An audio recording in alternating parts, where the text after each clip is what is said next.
Hey everybody, welcome to the Slick Tree Podcast. I'm your host, Colby Langford. The point of this show is to help improve ourselves as dogmen and to raise the quality of the dogs on the end of our lead. So let's settle in, turn the volume up, and let's see if we can't learn a trick or two together from our guests.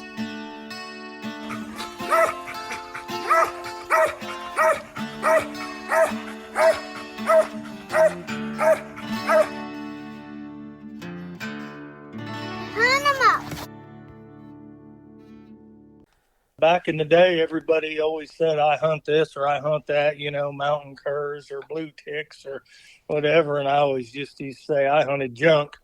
And it kind of stuck. And then D.W. Dean Wright always said he hunted farm dogs, and we ran the roads together. And I kind of threw those two names together, and that's where it came from. I like it. Well, everybody, you are listening to the Slick Tree Podcast, and today we've got Tom Smith talking about farm junk dogs. How you doing today, Tom? I'm doing great. How are you? Oh, I'm doing well. We kind of talked a little bit earlier. I think everybody everywhere pretty well is ready for it to cool off a little bit already. Oh yeah, definitely ready for the little cooler weather, little frost, and time to get started again. Let's jump into so where are you from, Tom, and what's it like up there, and kind of tell us about how you hunt your dogs. I got you. I'm from here in Central Ohio, about 45 minutes north of Columbus, Ohio. 2 hours from Cleveland, 2 hours from Cincinnati. Flat farm ground right here where I'm at. Not a ton of houses right here where I'm at now, but the hunting ground's getting a little smaller every year. There's less and less, but there is a little bit of state ground here within 10 miles of the house. I use a little bit of that when I need to, and I've still got quite a bit of private to hunt. So how do you hunt your dogs? Are you casting them? Do you walk hunt them, road them? Kind of tell us how you hunt and what you look for and expect out of a dog that you're going to own. I guess. Well, I start out with young dogs. I've usually got 2 or 3 or 4 or something, and I just go to turning them loose and walking in the woods and just letting them be puppies. And after the first time they get parked or show some interest, I single them out, and then they won't see a dog until I really think they really need to or we're ready to. As far as an older dog, generally hunt by myself, one dog at a time, and go that route. And, if I need to go with somebody, I've got some guys around I can call, or we get together and take a hunt, see if we need to work on anything or anything like that. But generally, I've got a pretty good handle on everything just by hunting them by themselves. You train specifically for competition hunt style dogs, yes. Correct? Yes. Yeah. I start quite a few, not quite a few, but I start 2 or 3, 4 or 5 puppies a year. And, there's maybe 1 or 2 that make the grade to be a competition dog. And the other ones that don't find new places to live. Gotcha. So you killing a lot of squirrels out to your dogs when you're starting them? Young dogs, it's a kind of a case by case basis, depending on what kind of tree dogs they are. And, if it's out of the line we've been hunting here for a few years, I normally don't kill a ton of squirrels to them. If it's maybe something crossed up from the outside a little more and knowing about whatever they are, I may shoot a few more.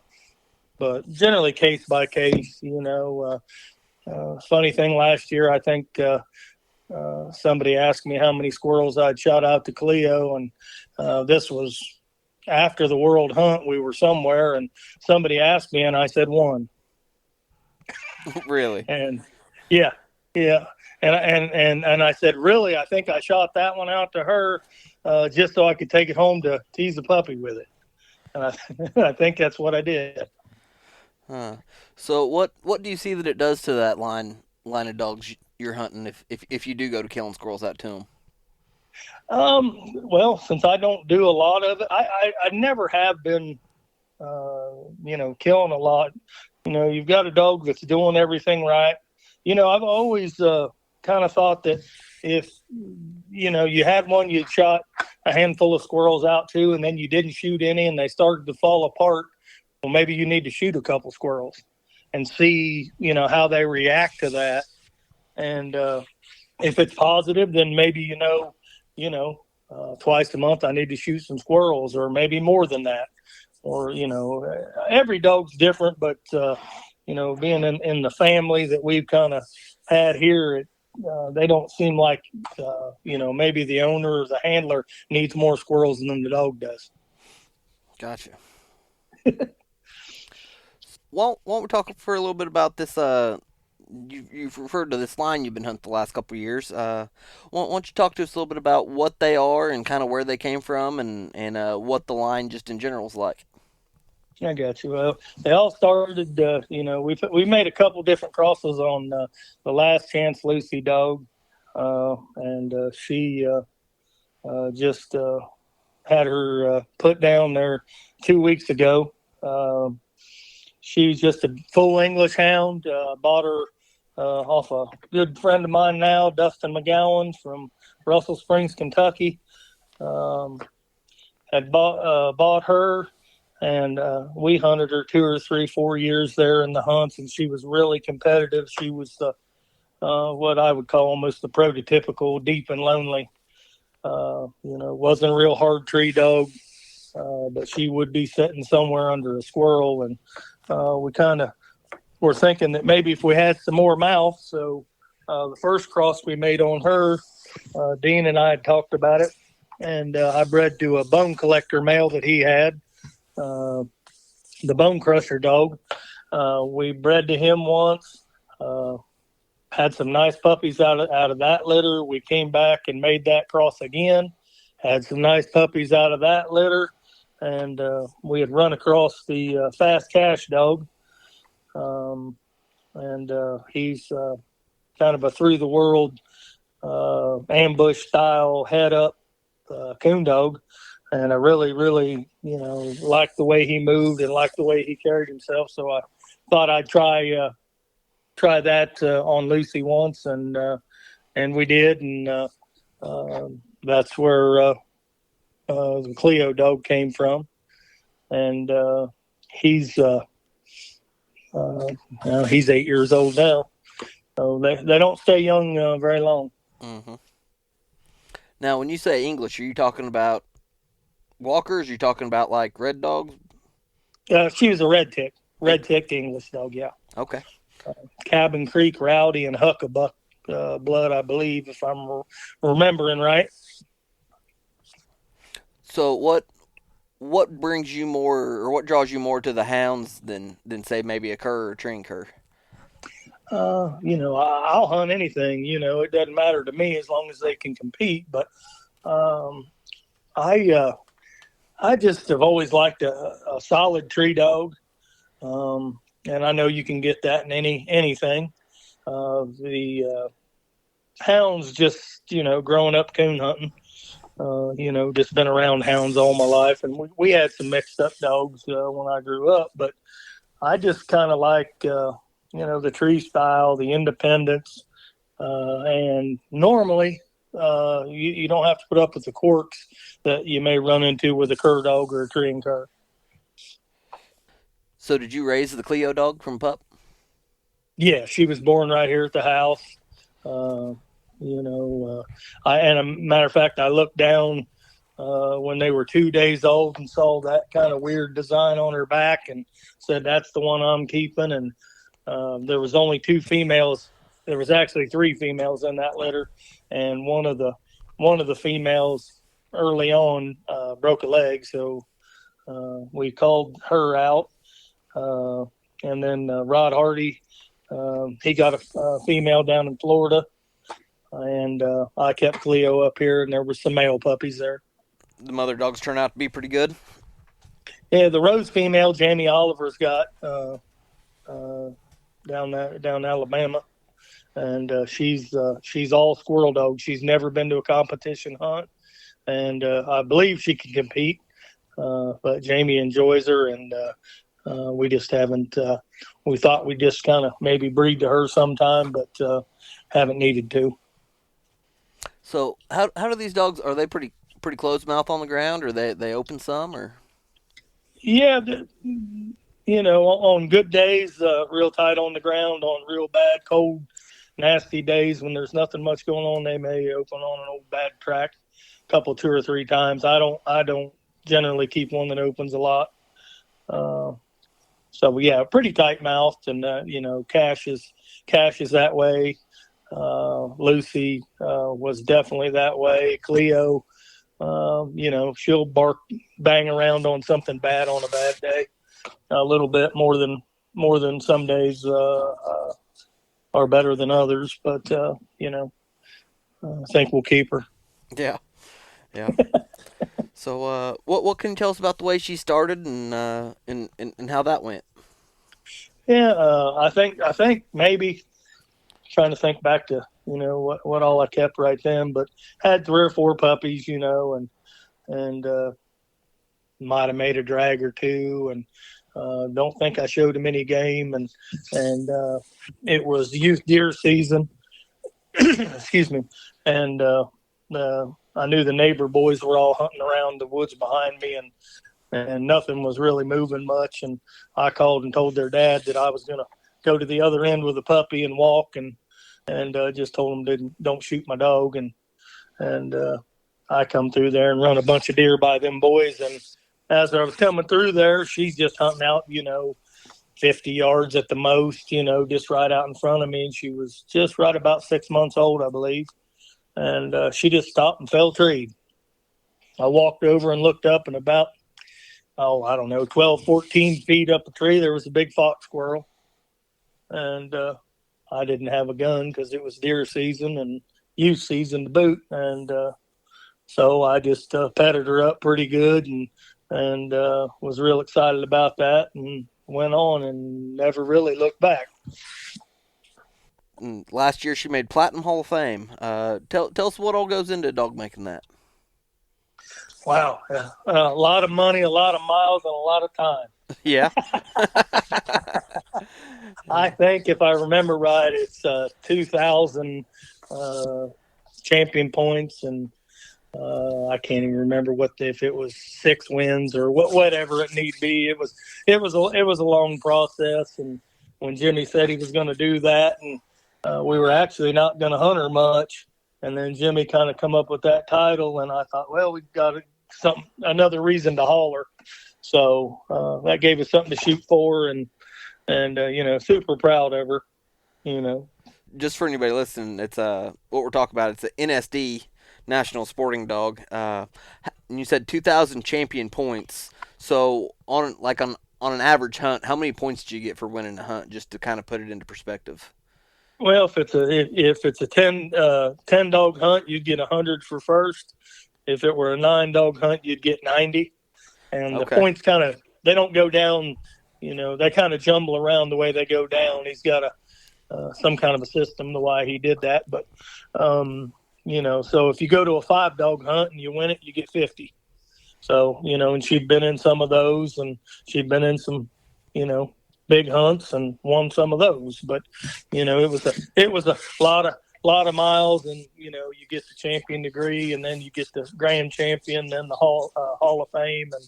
And then he come up with the platinum a couple years ago. And, she was the first dog ever to get in it. And we'll see if somebody else can get another one ready and come up and get her. Yeah. So why don't you tell me a little bit more about her, as far as if it wasn't blistering hot outside, when it cools down on an average day, what's a hunt with her going to look like when you unclip her? Well, up here, you're going to be. I'm going to say you're going to be 300-400 yards in between trees. If you hunted 90 minutes, you're going to make generally, good weather, halfway decent squirrel movement. You're going to make the max 6 trees in 90 minutes. You're going to do a little bit of walking, and it's kind of. And she's a dog too that I can hunt another dog with. because she's going to get away from dogs. She wants to get away from dogs.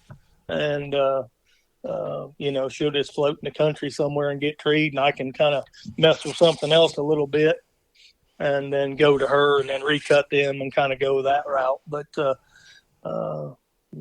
she's not going to make a ton of trees. There's been a number of casts where I've come in and made one tree. Her mama was like that. It's just been pretty fortunate that when you make that one tree, there's a squirrel there. That's what it takes. Yeah, it does. It does. To say everybody would like to have the perfect one to make 6 trees and have 3 squirrels and 3 circle trees, and you'd hardly ever get beat. But you just got to kind of play the hand you're dealt. And one of the big things about Cleo is, and I don't know the number right off the top of my head. I think she's been in right around between NSD, USDC, and she's been in, I believe, 125 hunts. And that's a lot of hauling. That doesn't count how many second and third rounds and all that. That's just hunts. So you can haul her from here to Mississippi, and she's the same dog as she is here. And a lot of them aren't like that. If you put her down somewhere the squirrels aren't moving and there's not a lot of game, what's she gonna do? She have any comeback in her? She come back check, or is she just gonna go?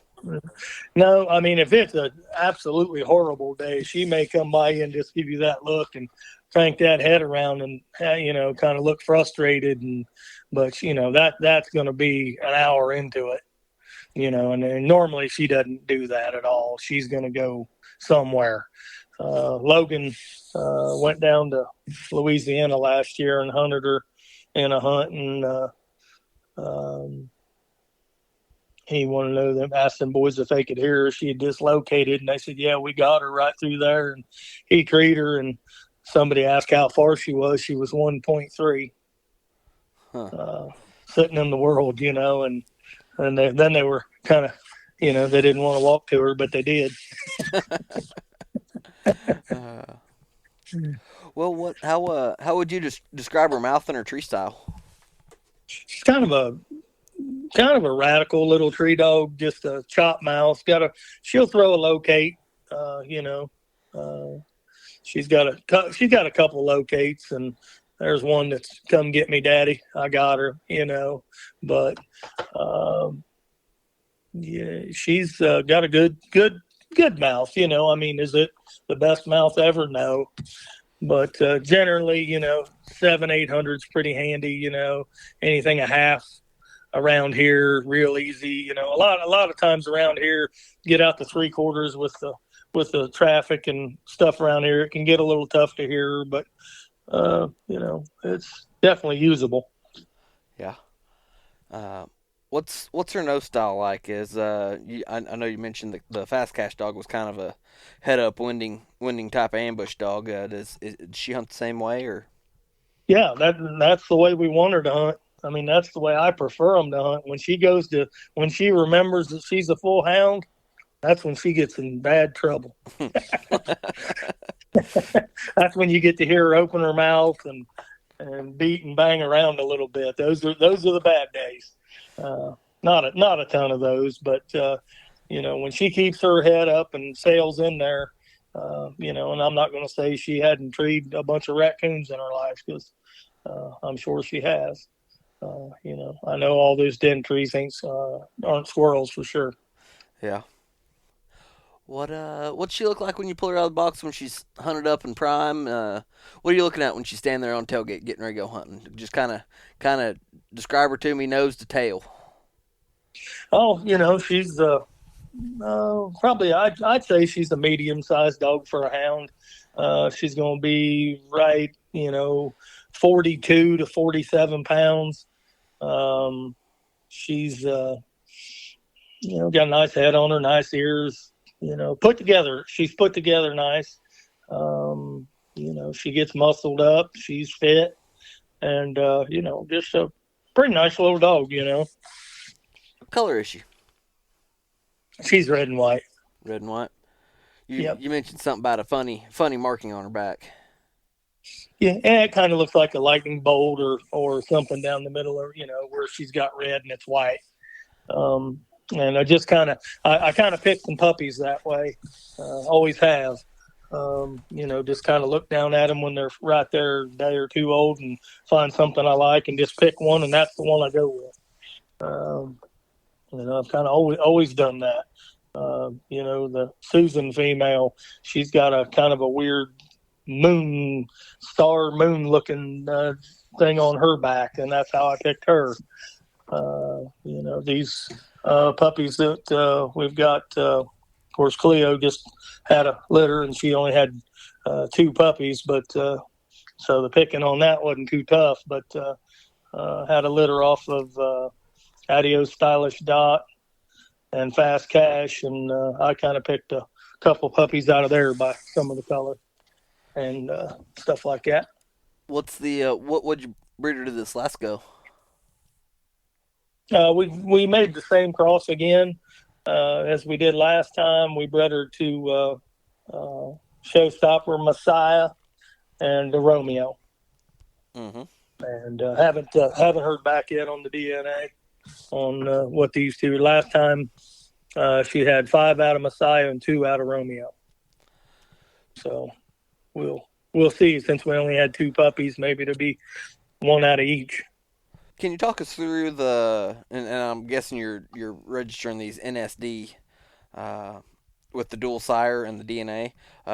Walk us through that process, kind of how that works. Yeah, sure. You just you take get the swab from Jimmy, and we know what the female is, and of course Romeo and Messiah were both in the system anyway. But you just check the DNA, send it in, or get the DNA, send it in, and they come back and they tell you, this one's out of this one, and this one's out of this one. Not knowing when we made the cross that we were going to have a dual sired litter. We just were kind of taking a shot, trying to get 2 breedings out of 1 year, basically. No real extra paperwork or nothing on No. the front end of that. Just pretty simple. Just let them know what you're doing, and that's what you're checking. Yep. And then they'll come back and let you know that you've got, what you've got. Like I said, she had 7 in that litter last year, and there was 2 off of Romeo and 5 off of Messiah. So, and like I said, the main reason for doing that, in my opinion, is you're getting 2 breedings in 1 year. It's not going to take you, 2 years to figure out which ones you like. Mm-hmm. But I've been kind of curious. So, do you have to basically permanent register the pups as soon as you have them, just to do the DNA part of it? Is that the easiest way to go about doing that, or can you just send in the parentage DNA? Yeah, well, what you do is you just fill out the litter registration, and you send that in to Jimmy, and then he's going to send you back X number of puppy papers. If you've got red and white puppies, or whatever color puppies you got, all brindles, 4 males, 4 females, whatever you got, and he's going to send those papers back. Then you've got those puppy papers, and you just when somebody picks one up or you decide that one's yours, you take those papers and then you send those in, and he'll send you the DNA kit, and you just send it in with those numbers on it, and it matches to that puppy. Gotcha. So, it's an easy process to go through, and it's good, and it's good. We know exactly what we're dealing with. It's not no guesswork that way. Yeah. How are the pups doing out of her past litters? There's a couple. Wade's got a real nice male puppy that he likes real well. There's I've got a female out here in the kennel that I think's going to be okay. Time will tell. I'm trying to think. Oh, there's one in eastern Ohio, over by PA. What a horn he's got. Boy, that puppy has got a great big old horn. Benji likes him a lot. Henry Langford's got a male off of Romeo, and he is in Florida, and he's just been coon hunting. He squirrel hunted him a little bit, and he's just been coon hunting him. And looks to me like everything I see on his Facebook page that he might be the right kind at night. Good to hear. Kind of jump back to Cleo herself. Well, what's some of her bigger accomplishments in the comp hunts? Oh, well, she was dog of the year. I mean, NSD dog of the year 1 year. She's been reserve dog of the year 3 times, I believe. She was second in the puppy world hunt to Messiah.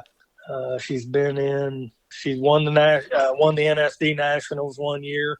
Trying to think. She was in the USDC World Hunt Final 2 years ago, I think it was. She ended up third. But really just been hauled to a bunch of club hunts. She's been to nationals, she's been to the pup hunts, she's done everything NSD wise, but USDC, she's been to maybe a handful of hunts in her life. She won I guess you'd say she won a world title there with the youth world. She won it 1 year. She's just been pretty consistent dog, and I think that's just so important, regardless whether it's as long as you know what you're turning loose. Every time you turn them loose, it makes it so much easier. So earlier you kind of touched on why you like the hounds is they're a little bit less quirky, or you get away from a lot of the quirks that you kind of find in the curs. Does she have any quirks or any kind of odd habits? She will bite you when she's treed. Is it just an intensity thing, or?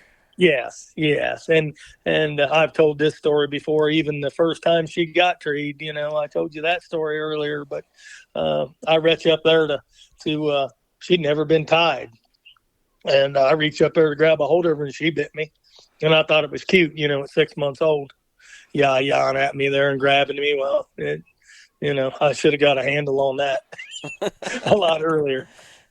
She's not bad about it. If you make a mistake and don't get a hold of her collar, you're bit.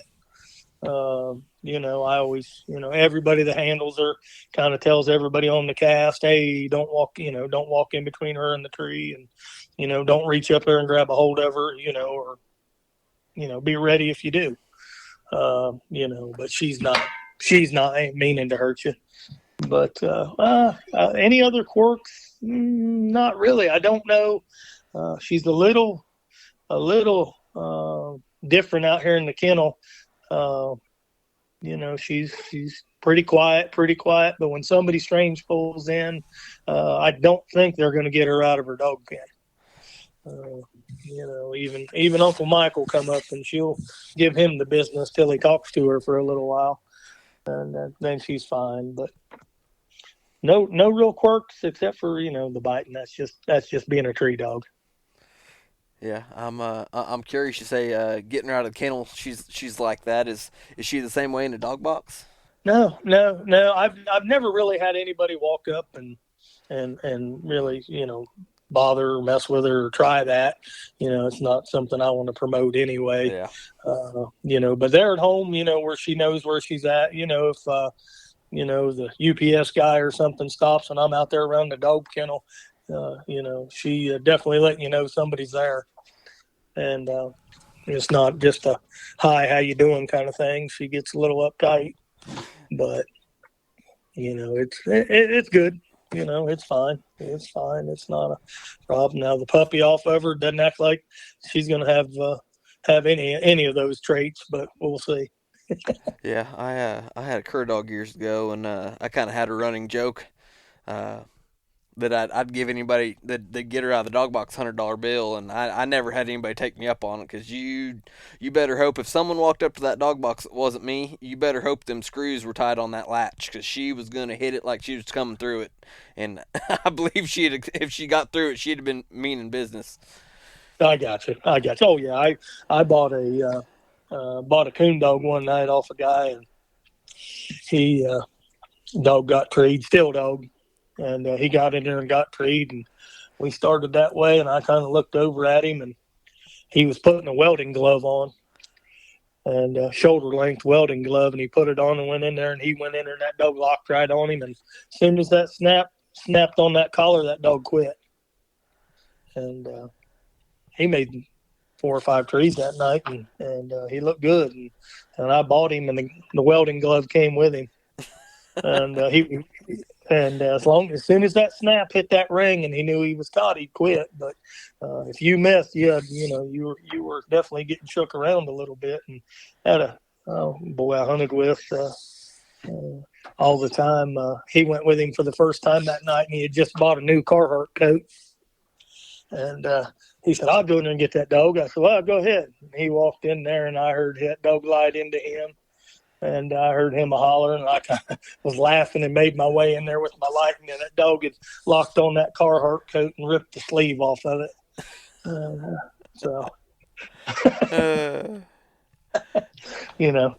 of the fun stuff you remember. Yeah.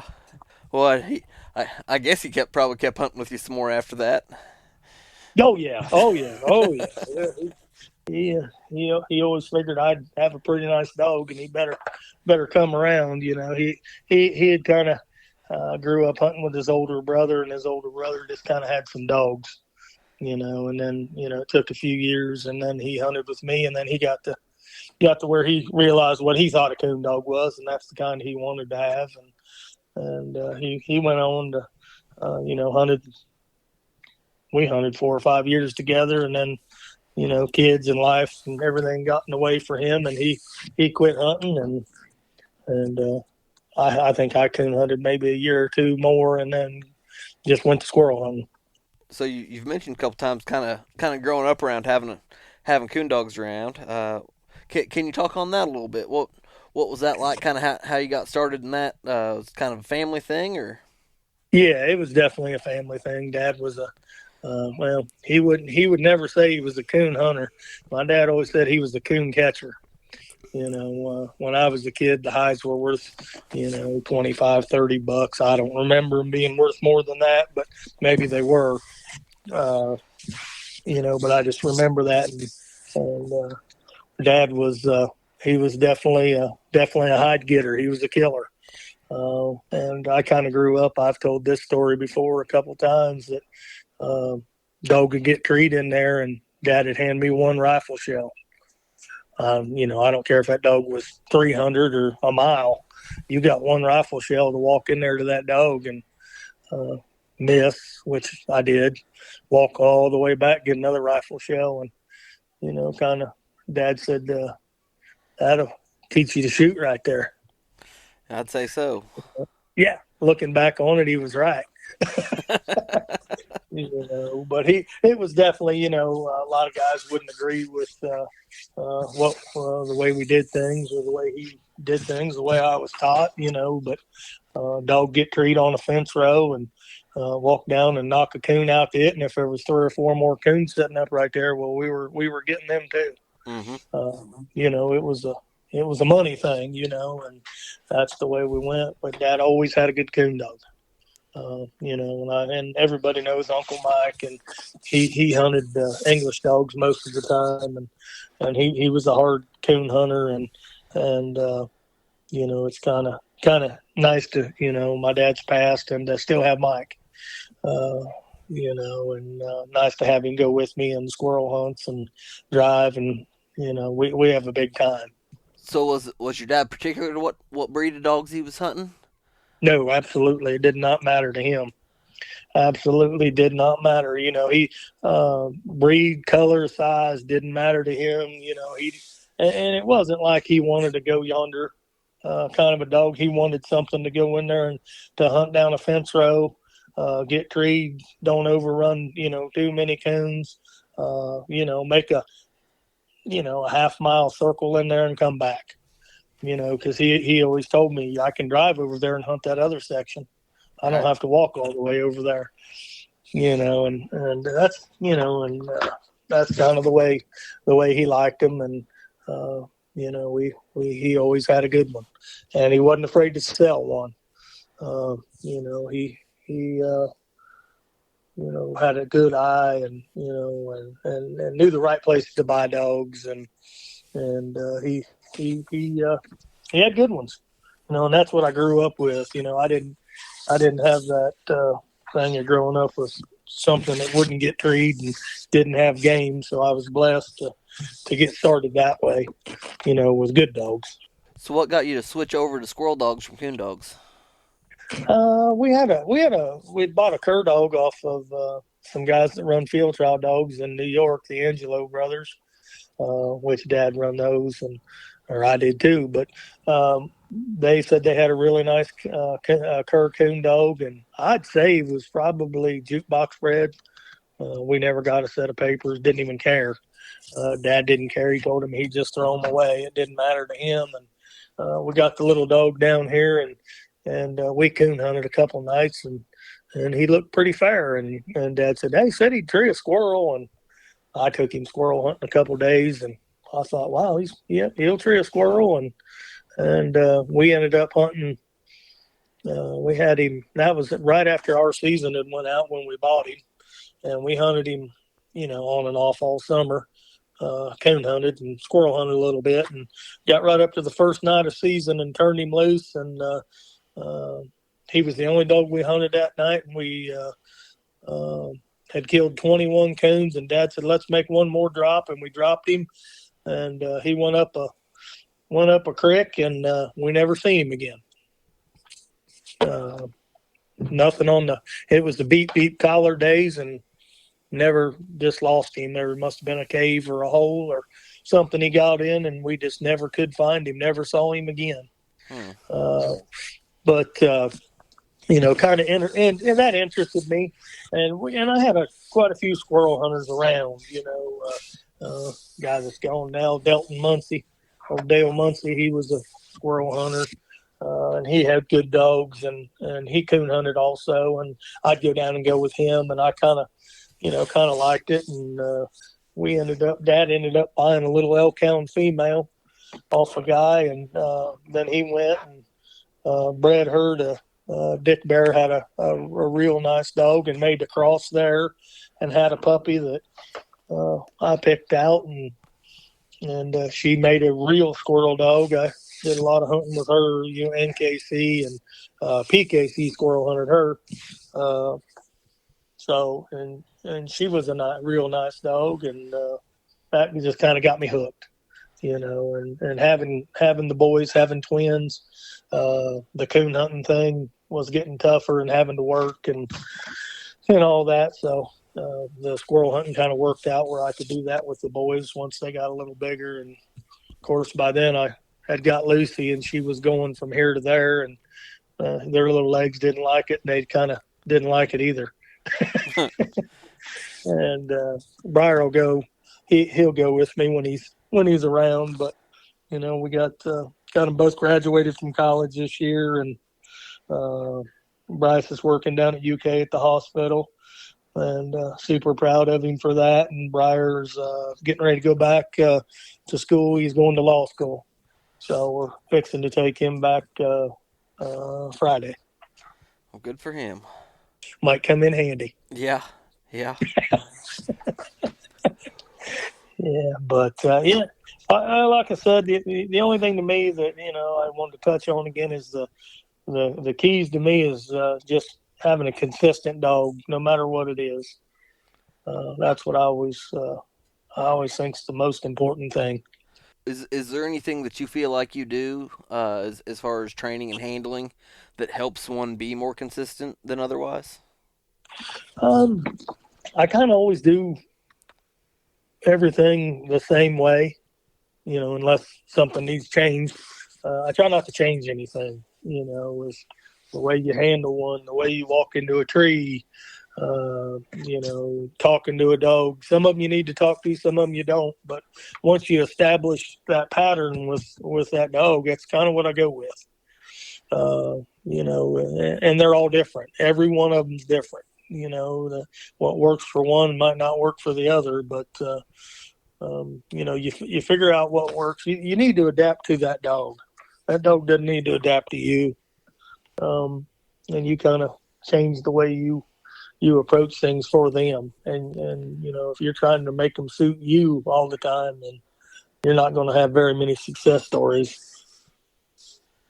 Not saying that you need to put up with something you totally can't stand, but if you give a little bit, I always think that you end up with a happy dog, and which will make you happy.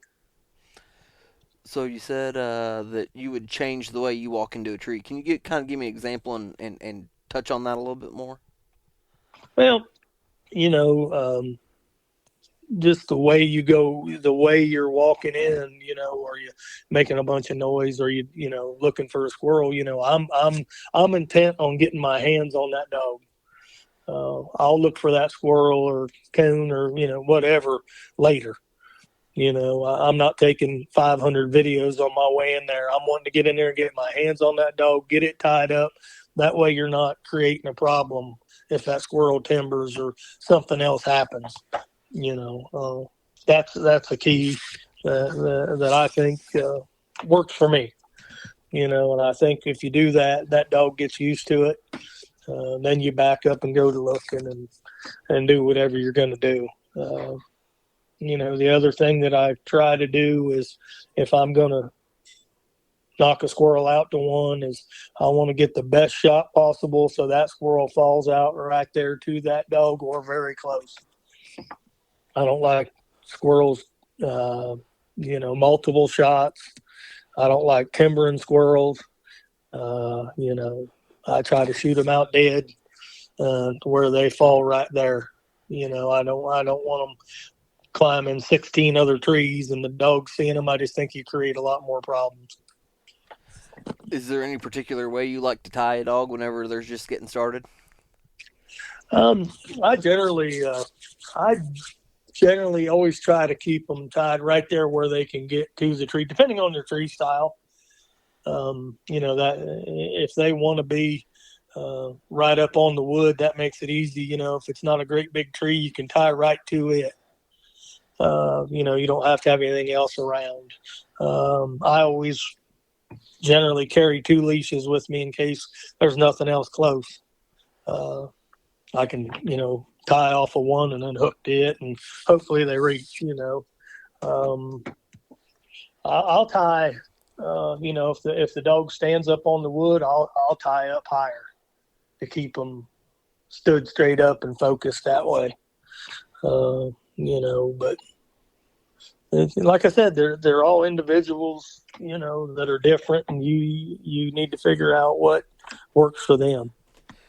I've got a little female that I'm hunting. She's kind of bad. I've been hunting her probably more than I should be in this heat, but she's been bad to wanting to jack. Mm-hmm. Got any pointers for me? I've been tying her high and kind of high and tight and making it where she can't really come down to get a jump, and that seems to be helping a little bit. But Yeah, I've seen and seen the guys that drill a hole in a golf ball, and that jumping jacking, and they tie a golf ball on the end of that rope, tie a knot in it, and have it to where when that dog jacks, that thing will hit them right in the bottom of the chin. Seen guys do it with washers. Seen guys tie them, real short, to where they can't go anywhere. If you saw Cleo get treed, she jacks, chews, falls off, does all kinds of things. And I just told her to go ahead. yeah,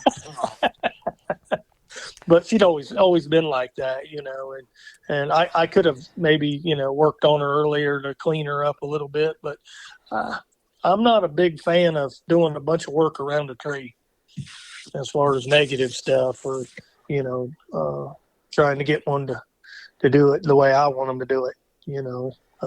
I want them to halfway lead and make sure they recut, and the rest of it we can figure out. mm-hmm. No, I've had another dog that the reason I don't. She's young enough that if I can try to get her to not want to jack and bite and chew. One of the last good dogs I had, his biggest hole he had was he would, if there was a vine, he was bad to be hanging off of it. He wouldn't get you minused on two or anything, but he'd shut up for 10, 15 seconds at a time, maybe 30, and you could pretty well bet when you were walking into him that he was going to be hanging on vine. Half the time, I think you'd have the squirrels shook out before you got there. I got you. Yeah. And yeah. Oh yeah. Cleo's, kind of the same way. She's definitely pulling on vines, chewing, breaking stuff, clearing all that stuff out. And if she's been somewhere treed for, 15, 20 minutes before you get to her, she's got it pretty much everything small's chewed out of the way. And she's been around it 500 times and got it all mashed down and all that stuff. But, I don't know on that Jip of yours, I would, tie her the high and tight or, real short to where she can't jump at all. But like I said, I hate to be negative to them. Yeah. I've heard that's the first time I'd heard of the golf ball idea. I've heard of the same thing kind of. I've never tried it, but I think I've heard about it on old Squirrel Dog Central back in the day, where you take about a 12 inch piece of chain and put a snap on the end of it and hang it off their collar. That way, whenever they jump, it slaps them. Same kind of thing. Yeah, but I had never tried it. Yeah, I didn't. The only thing that would bother me about having a piece of chain is it getting hung in something. Mm-hmm. I mean, I'm supposed the golf ball deal, could too, but that would be, in that in my case, you'd have to almost have a pretty good chain or a piece of log chain to where it really whacks them. Mm-hmm. I think that's to where they're getting their attention. But I've seen quite a few people use that method. I'll have to give that a try. There you go. Earlier, you've mentioned your Uncle Mike a couple times, and you've referenced how everybody knows him. But I'm going to have to admit, I'm not everybody. I don't guess I'm familiar with him. Gotcha. So why don't you touch on that a little bit and kind of tell us about him? And it sounds like he's a comp hunter. Well, he's now he's my driver. He's 75 years old. Been pouring concrete for 62 years of his life, I think. He's wore out, but he definitely still enjoys a good dog, and he could go get one anywhere at his speed. But competition, keeping up in the cast and everything, is just too hard for him. And he doesn't do much of that going to the hunts. But if we go hunting around here, or he wants to go, we just walk in easy, and we take our time anyway. I don't get in a big hurry. But he's great. He just went to South Carolina and picked up a puppy for me last Friday. He left here at 6:00 in the morning. He dropped off one of these dot cash pups in Tennessee. He took another one down to South Carolina where he was picking the other puppy up. And he did that exchange, and he called me and he said, "Hey, I'm going to be about 40 minutes away from my house." And then it was, I don't know what it was, 11:30 or something, and p.m. And I said, "Well, you might as well just stop at home." So he did. He just went on to his house and stayed, and got up the next morning and then drove up and brought me my truck and my puppy back. But I wasn't worried about either one of them. But, just blessed to have him to be able to do stuff like that. And, if we've got to go to a hunt, he gets in the driver's seat. And if we're going to, somewhere here in Ohio or we're going to Mississippi, he drives every step of it and never misses a beat, and it makes it a lot easier on me. Mm-hmm. So is he kind of how you got into comp hunting? No, I kind of, the guy I mentioned earlier, Dale Muncie, was kind of competition hunted, and that's kind of where I started on it.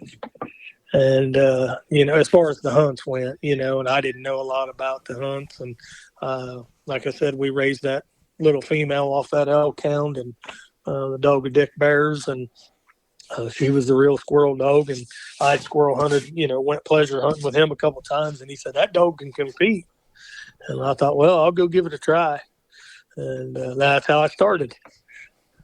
And, that's been a lot of years ago. I think I probably really started competition hunting I went to a few hunts with Dale or whatnot, but I started probably going in after I got out of the Marine Corps. Uh, I'm trying to think in the early '90s. And that's when I started going. Well, sounds like you've had a good time of it. Yeah, yeah, made a lot of good friends. Uh, I talked to Rod. He's my partner on everything, and talk to him now that the drawback is he's in Florida and I'm in Ohio. Mm-hmm. But we can switch dogs around. We got Uncle Mike to run them back and forth, or we can use a hauler if we need to, or whatever we need to do. And I there's nobody I'd rather have as a partner or as a dog man than Rod Hardy. He's top shelf. He's as good as they get. And, we've been blessed here with having the dogs at our stuff, and having guys, Logan Hester, Ryan Clancy, uh, guys that have been around and helped us and hunted for us and with us. It's not really for us; it's with us. Mm-hmm. You know, we try to enjoy ourselves and try to have a good dog. Yeah, I'd anybody listening to this that's kind of on the fence and maybe just pleasure hunts. Uh, Man, you can. There's a lot of good people at these comp hunts. You get the opportunity to meet, get to see a lot of good dogs work. Read up the rules a little bit and go try it. There's a whole community out there that's full of good people. I mean, it's just like anything else. You get one or two that's kind of rotten, but for the most part, I'd say everybody I've met through the comp hunts and the squirrel dogs have been pretty solid people. Oh yeah, I'd agree with that for sure. And if they're right here around Ohio or Indiana or Kentucky or somewhere, and just come on, let's go hunting. We'll go. I like having going and seeing other people's dogs and evaluating what they've got, what I've got. And just meeting people and friends because you never know when you're going to need something when you're somewhere else. Mm-hmm. And that's one of the things. I did Briar taking him to school there down there to law school Friday in Knoxville, Tennessee, and so I called around and talked to Bo Butler and asked Bo about how far he was, and he told me about 45 minutes, and he said, well, if your boy needs something, just tell him to call me. And I said, well, I appreciate it, and that's worth its weight in gold right there. Mm-hmm. Yeah, like I said, the friendships and the stories, and when you go to a hunt, and whether it's a big hunt, small hunt, just say you're at the big, you go to the world hunt and you go over to the restaurant to eat. Instead of four people sitting at a table, you look over and guys got 7 tables pulled together and there's 25 people sitting there. And that's great. Everybody, whether you win, lose, or draw, that fellowship and friendships and, you know, uh, any knowledge you can gain off somebody else. You can never, you never know it all. And I'd say if you quit learning, it's time to quit. Mm-hmm. Well, Tom, is there anything else you'd like to talk about before we wrap it up? We've about hit our time slot. All right, sounds good. But no, I'm good. I just like to say thanks, and you do a great job. And these podcasts are great. Maybe somebody will learn a little bit of something. Probably not from this one, but you get somebody with a little more knowledge than what I've got, and knows a little more than I do. But I really appreciate you, and I think it does nothing but promote the sport. And I think squirrel hunting hasn't seen the top or where it's headed yet. Well, I appreciate the kind words, and this show wouldn't be possible without people like you that are knowledgeable dogmen that are willing to get on here and share, and that's not always the case. I mean, there's more than a few out there that just kind of want to kind of keep things close to their chest and guarded, which I guess I kind of understand in a way. But if this sport's gonna continue to grow, which if it doesn't continue to grow, I feel like it's gonna die out. And so I want to thank you for agreeing to come on here and give us your time and your knowledge. Appreciate it, buddy. I thank you. And anybody ever needs anything from me, just holler at me and I'll help you any way I can. All right, everybody. Take care and keep wearing out that boot leather. I just want to give everyone that's listening a sincere thank you. Getting this podcast going has been a project. I really hope you're enjoying it, and if you don't mind, give the show a good rating and review wherever you're listening to it at, or share it on your social media to help get some traction. I appreciate it, and I'm looking forward to your feedback.